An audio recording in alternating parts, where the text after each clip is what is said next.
اللہ اکبر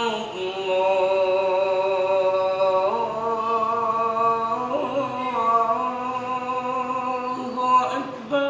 شاہ عالم چوک کے قریب واقع یہ مسجد شب بھر ہے، جس سے 1 صدی قبل اس وقت کے مسلمانوں نے ہندوؤں کے ساتھ تنازع کھڑا ہونے پر صرف 1 رات میں تعمیر کیا۔ واقعہ کچھ یوں ہے، 1917 میں یہاں ہندو اکثریتی آبادی آباد تھی۔ ایک مسافر بزرگ کا یہاں سے گزر ہوا، عین وقت نماز تھا۔ اشہد ان محمد رسول اللہ،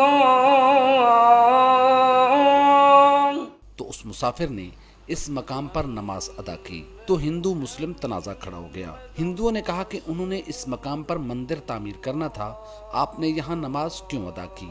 بحث و مباحثہ ہوا اور پھر قریب کے مسلمان بھی وہاں جمع ہو گئے۔ ہندوؤں نے اس مقام پر مندر تو مسلمانوں نے مسجد تعمیر کرنے کی ٹھان لی۔ 1917 کی بات ہے کہ یہاں سے ایک مسلمان کا گزر ہوا اور اس نے یہاں پہ نماز ادا کر لی۔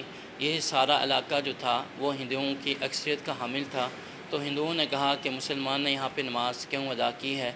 تو آہستہ آہستہ مسلمانوں اور ہندوؤں میں لڑائی شروع ہو گئی۔ ہندوؤں نے کہا ہم یہاں پہ مندر بنائیں گے اور مسلمانوں نے کہا ہم یہاں پہ مسجد بنائیں گے۔ تنازع حد سے بڑھا تو معاملہ عدالت میں چلا گیا۔ انگریز حکومت نے اعلان کیا کہ کل اس مقام پر مسجد یا مندر تعمیر ہونے کا فیصلہ کیا جائے گا۔ بات ہوتے ہوتے اس وقت کی عدالت میں چلی گئی، تو اس وقت کی عدالت نے یہ فیصلہ دیا کہ اگر صبح یہاں پہ ہندو موجود ہوئے تو مندر بنے گا، اور اگر مسلمان موجود ہوئے تو مسجد بنے گی۔ اب مسلمانوں کے پاس صرف 1 رات کا وقت تھا کہ یہاں مسجد تعمیر کرنی ہے، لیکن یہ مشکل مرحلہ کیسے طے ہوگا؟ اس کام کے لیے گاما پہلوان کی قیادت میں علاقے کے چند بزرگ اکٹھے ہوئے اور پھر جنگل کی آگ کی طرح یہ پیغام پورے لاہور میں پھیل گیا کہ آج کی رات میں مسجد تعمیر کرنی ہے۔ بے سر و سامانی کے عالم میں مسلمانوں نے مسجد تعمیر کرنے کا آغاز کر دیا۔ گاما پہلوان اور دیگر ساری رات کام کی نگرانی کرتے رہے۔ جو کوئی اینٹ، سریا، بجری یا ریت لے کر اس جانب آ رہا ہوتا تو سامنے سے آنے والا پوچھتا کہ رات کے اس پہر کہاں جا رہے ہو؟ وہ شخص اسے بتاتا تو وہ بھی گھر سے اینٹ یا جو چیز ملتی اٹھا کر شاہ عالم چوک کی جانب چل پڑتا۔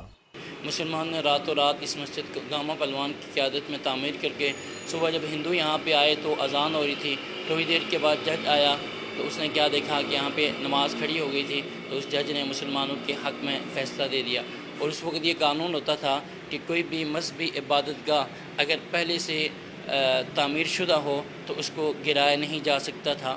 مسجد شب بھر کی تعمیر میں مردوں کے ساتھ ساتھ خواتین نے بھی پورے جذبہ ایمانی سے حصہ لیا۔ 1 صدی قبل تعمیر ہونے والی یہ مسجد مسلمانوں کے عزم و ہمت کی مثال بنی، اور آج یہی خانہ خدا ٹکڑوں میں بٹی امت کو اتحاد و یگانگت کا پیغام دے رہا ہے۔ مسلمانوں کے اس عظیم کارنامے کا علم شاعر مشرق علامہ محمد اقبال کو ہوا، جو اس وقت سیالکوٹ میں رہائش پذیر تھے۔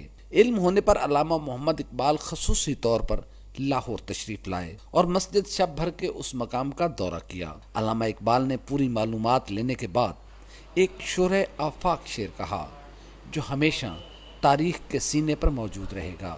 وہ شعر کچھ یوں ہے: مسجد تو بنا دی شب بھر میں ایمان کی حرارت والوں نے، من اپنا پرانا پاپی ہے برسوں میں نمازی بن نہ سکا۔ حی علی الصلاۃ